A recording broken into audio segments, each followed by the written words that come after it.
નમસ્કાર, આપ જોઈ રહ્યા છો નેશન પ્લસ ન્યૂઝ. હું છું આપની સાથે હેતલ ભગત. વડોદરાના કારેલીબાગ ખાતે આવેલા ચેપી રોગ દવાખાનામાં ટાઇફોઇડ, જોન્ડિસ, ઝાડા ઉલટીના કેસોમાં વધારો નોંધાયો છે. ઉનાળો બેસતાની સાથે શહેરભરમાં ટાઇફોઇડ, જોન્ડિસ, ઝાડા ઉલટીના કેસોની ભરમાર કારેલીબાગ ખાતે આવેલા ચેપી રોગ દવાખાને જોવા મળી રહી છે. 50 બેડની હોસ્પિટલમાં 75% બેડ દર્દીઓથી ઓક્યુપાઈડ થઈ ચૂક્યા છે. ઉનાળામાં તાપથી બચવા માટે લોકો ખાણીપીણી તેમજ બરફના ગોલા આરોગતા હોય છે, જેના કારણે ટાઇફોઇડ, જોન્ડિસ, ઝાડા ઉલટી જેવા રોગોનો ભોગ બનતા હોય છે. ઉનાળાના તાપથી બચવા માટે લોકોએ કામ વગર ઘરની બહાર નીકળવું નહીં. ટોપી, ગોગલ્સ અથવા હેલ્મેટ પહેરી રાખવી. છાશ, લીંબુ પાણીનું સેવન કરવું જેથી બોડી ડિહાઇડ્રેટ ન થાય. આ માટે તમામ તકેદારી પાળવાથી ઉનાળાના તાપ તેમજ હીટ સ્ટ્રોકથી પોતાને બચાવી શકાય છે. અત્રે નોંધણીય બાબત એ છે કે કન્ટેમિનેટેડ વોટર એટલે દૂષિત પાણીના કારણે પણ આ રોગોમાં વધારો થયો હોય તેવા એંધાણ પાલિકાની પાણીની લાઇનમાં ભંગાણ સર્જાતા લોકોના ત્યાં દૂષિત પાણી પહોંચ્યું હશે, જેના કારણે પણ રોગચાળામાં વધારો થયો હોય તે બાબત નકારી શકાય તેમ નથી.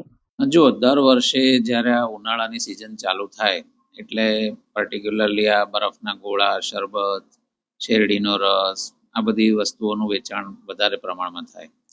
હવે આની અંદર પર્ટિક્યુલરલી જે બરફ વપરાય એ જો ક્લોરિનેટેડ પાણીથી ન બન્યો હોય, અશુદ્ધ પાણીનો બનેલો હોય તો એ બરફ ખાવાથી પ્રોબ્લેમ થાય. પ્લસ જે લારી ગલ્લા પર જે પાણી રાખ્યું હોય, જે શરબતમાં કે એમાં વપરાતું હોય, એ પણ જો પ્રોપર ક્વોલિટીનું ના હોય તો એનાથી પણ પ્રોબ્લેમ થાય. એટલે આ સિઝનમાં આપણને કમળો, ટાઇફોઇડ, ઝાડા ઉલટી આવા રોગો જોવા મળે, એ જે સિઝનલ છે, જે આ વર્ષે પણ જોવા મળી રહ્યા છે.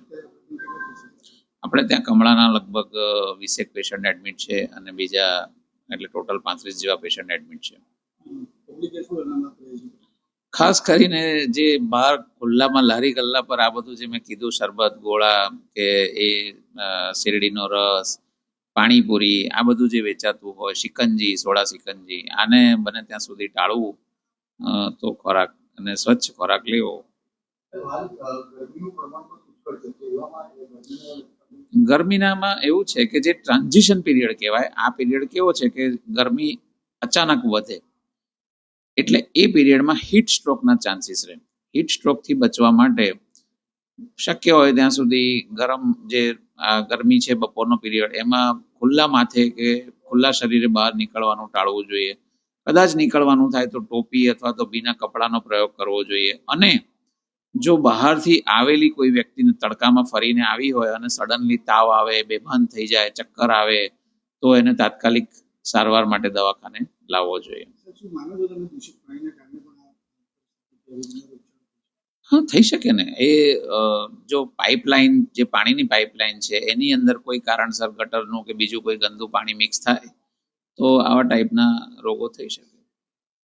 કેમેરામેન નવનીત પટેલ સાથે Satyam Navshankar, Nation Plus News Vadodara. સમાચારોના સતત અપડેટ મેળવવા માટે અમારી નેશન પ્લસ ન્યૂઝની યુટ્યુબ ચેનલને સબસ્ક્રાઇબ કરો, બેલ આઇકન દબાવો અને જોડાયેલા રહો ફેસબુક, ઇન્સ્ટાગ્રામ અને ટ્વિટર પર.